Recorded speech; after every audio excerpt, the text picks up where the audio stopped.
Recipe দেখার পর আপনারা আর কখনো বাইরে থেকে চিকেন ফ্রাই কিনে খাবেন না, কারণ আজকে 10 মিনিটে এইরকম একটা ক্রিস্পি চিকেন ফ্রাই তৈরি করে দেখাবো একদম সহজে।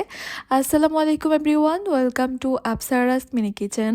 এই চিকেন ফ্রাইয়ের সবচেয়ে ভালো দিক হচ্ছে এগুলো ভাজার পরে অনেকটা সময় ধরে এগুলো থাকবে একই রকমের ক্রিস্পি।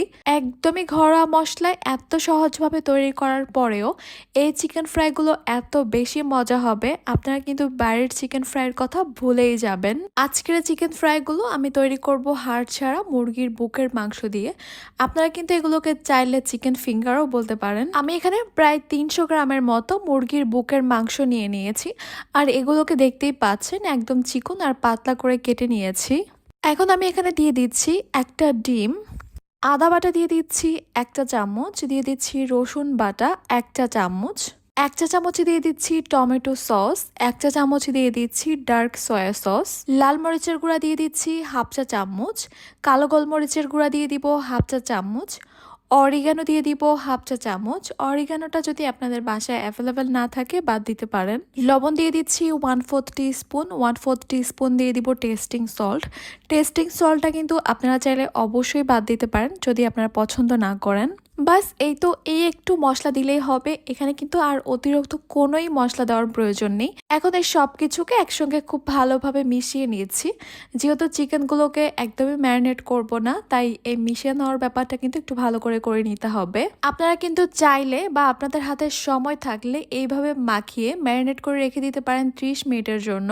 এতে করেও কিন্তু চিকেন ফ্রাইটা ভিতর থেকে অনেক বেশি জুসি হবে। এগুলো মিশিয়ে নেওয়া হয়ে গেল, একটা সাইডে রেখে দিচ্ছি। এবার আমি এখানে কিছু শুকনো উপকরণ নিয়ে নিব। প্রথমে একটা মিক্সিং বোলে নিয়ে নিচ্ছি 1 কাপ ময়দা। এরপর এখানে নিয়ে নিব 1/2 কাপ কর্নফ্লাওয়ার, লাল মরিচের গুঁড়া দিয়ে দিব 1/2 চা চামচ, সাদা গোলমরিচের গুঁড়া দিয়ে দিব 1/2 চা চামচ। আপনারা চাইলে এখানে কালো গোলমরিচের গুঁড়াও দিতে পারেন।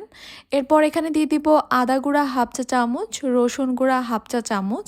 আদা রসুনের গুঁড়াটা যদি আপনাদের হাতের কাছে না থাকে তাহলে আপনারা বাদ দিতে পারেন। অরিগানো দিয়ে দিব 1/4 টিস্পুন, লবণ দিয়ে দিব 1/4 টিস্পুন। এবার এই সবগুলো শুকনো উপকরণকে খুব ভালোভাবে একসঙ্গে মিশিয়ে নিচ্ছি। যদি চিকেন ফ্রাইগুলোকে একদমই ক্রিস্পি করতে চান আর অনেকটা সময় ধরে ক্রিস্পি রাখতে চান, তাহলে কিন্তু এখানে অবশ্যই কর্নফ্লাওয়ারটা ব্যবহার করার চেষ্টা করবেন। শুকনো উপকরণগুলোকে খুব ভালো করে মিশিয়ে নেওয়া হয়ে গেছে। এবার আমি যে কাজটা করব সেটা হচ্ছে হাতে সামান্য করে পানি নিব আর এই শুকনো উপকরণের মধ্যে ছিটাবো আর মিশাতে থাকবো। পানিটা কিন্তু অনেকগুলো একসঙ্গে নেওয়া যাবে না, অল্প করে দিতে হবে আর মিশাতে থাকতে হবে। পানিটা মিশে যাওয়ার পর আবারও অল্প একটু পানি দিয়ে মিশাতে থাকতে হবে। পানিটা ছিটানোর পর দেখতেই পারবেন যে একটু দলা ধরে আসছে, তখন কিন্তু এগুলোকে একটু হাত দিয়ে এরকম ডলে ডলে ভেঙে দিতে হবে। আমার এখানে প্রায় 1/4 কাপের মতো পানি লেগেছে, আর পানিটা কিন্তু আমি এইভাবে একটু ছিটিয়ে ছিটিয়ে অল্প অল্প করে দিচ্ছি, ঠিক যেমনটা দেখতে পাচ্ছেন। কিছুক্ষণের মধ্যেই দেখতে পারবেন ঠিক এইরকমই ঝুরঝুরে ক্রামস তৈরি হয়ে গেছে। আর আমি কিন্তু এতক্ষণ ধরে এটা করারই চেষ্টা করেছিলাম। খুবই সহজ একটা ব্যাপার, অল্প অল্প করে পানি ছিটাতে থাকবেন আর মিশাতে থাকবেন। কিছুক্ষণের মধ্যেই এরকম সুন্দর ক্রামস তৈরি হয়ে যাবে। এখন মশলা মাখিয়ে রাখা চিকেনগুলো থেকে 1 পিস করে চিকেন নিব আর এই ক্রামসের সঙ্গে খুব ভালোভাবে কোট করে নিব। যেহেতু আমি চিকেনটা মাখানোর সময় ডিমের ব্যবহার করেছিলাম, তাই এই ক্রামস কোটিংটা খুব সুন্দর করে হয়ে যাবে।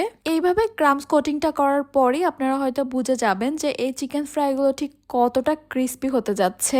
এক্সট্রা যে ময়দাটা থাকবে সেটাকে একটু ঝেড়ে নিলেই হবে।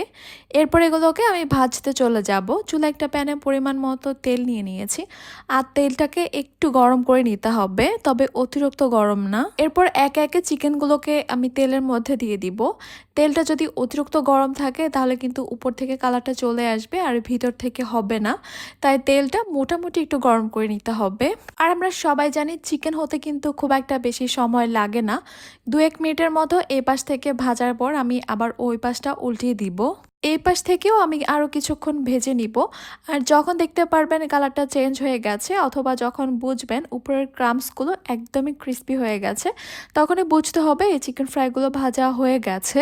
খুব একটা সময় কিন্তু লাগেনি, 5 থেকে 7 মিনিটের মধ্যে কিন্তু এই চিকেন ফ্রাইগুলো ভাজা হয়ে যাবে। এরপর এগুলো তেল ঝরিয়ে আমি তুলে নিব।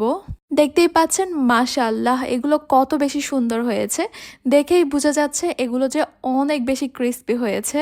আপনারা হয়তো খেয়াল করেছেন এই চিকেন ফ্রাইগুলো দেখতে অনেকটা কেএফসি চিকেন ফ্রাইয়ের মতো হয়েছে আর খেতেও কিন্তু আলহামদুলিল্লাহ অনেক বেশি মজা হয়েছে। সেম রেসিপি ফলো করে আপনারা যদি একবার এই চিকেন ফ্রাইটা বাসায় তৈরি করে সবাইকে খাওয়ান, সত্যি বলতে আপনার বাসায় আর কেউ বাইরের চিকেন ফ্রাই খেতে চাইবে না, কারণ এই চিকেন ফ্রাইগুলো রূপে গুণে কোনো অংশেই কম না।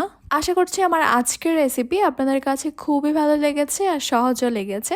তাহলে আজকে এই পর্যন্তই। সবাই অনেক বেশি ভালো থাকবেন, সুস্থ থাকবেন, সবাই সবার জন্য দোয়া করবেন। আল্লাহ হাফেজ।